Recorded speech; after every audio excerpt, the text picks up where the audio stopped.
నేను సకల విధాల ప్రయత్నం చేస్తున్నా.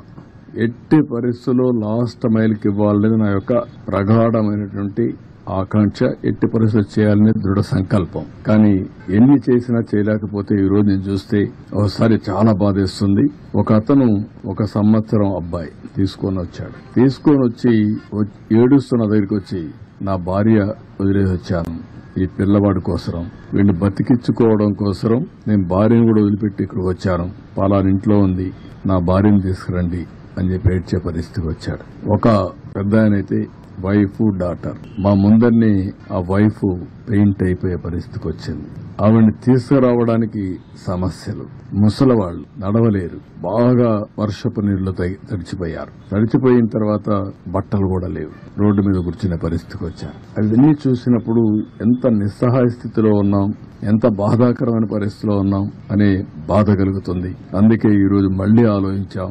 ఈ రోజు స్పష్టంగా 32 డివిజన్లకి 32 సీనియర్ IAS ఆఫీసర్లు పెట్టాను. అదే మరిగా 149 గ్రామ సచివాలయాలు కార్పొరేషన్ లో ఉన్నాయి, 30 గ్రామ సచివాలయాలు రూరల్ ఏరియాలో ఉన్నాయి, 179 ఉన్నాయి.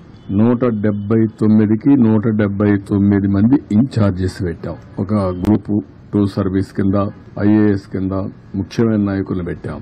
వీళ్ళకందరికీ ఒక బోట్ గాని ఒక వెహికల్ గాని ఎక్కడెక్కడ ఏమున్నాయో అన్ని అనలైజ్ చేశాం.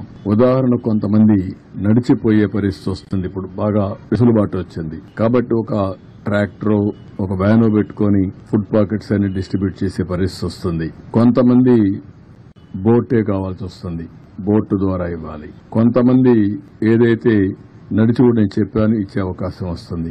కొన్ని ప్రాంతాల్లో ఓసారి రీచ్ కాలేనప్పుడు, రీచ్ అయినా కూడా సరిగా చేయలేనప్పుడు 6 హెలికాప్టర్లు ఉన్నాయి. హెలికాప్టర్ల ద్వారా ఫుడ్ అంతా కూడా డ్రాప్ చేసే పరిస్థితి వస్తుంది.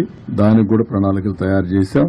రేపంతా ఒక 6 హెలికాప్టర్ కూడా పనిచేస్తాయి. ఈరోజు కొత్తగా ఒక వినూత్నంగా ఏదైతే డ్రోన్స్ అన్ని ఒక 8 డ్రోన్స్ పెట్టి ఒక 10,000 మందికి ఫుడ్ పాకెట్స్ అందజేయగలిగాం.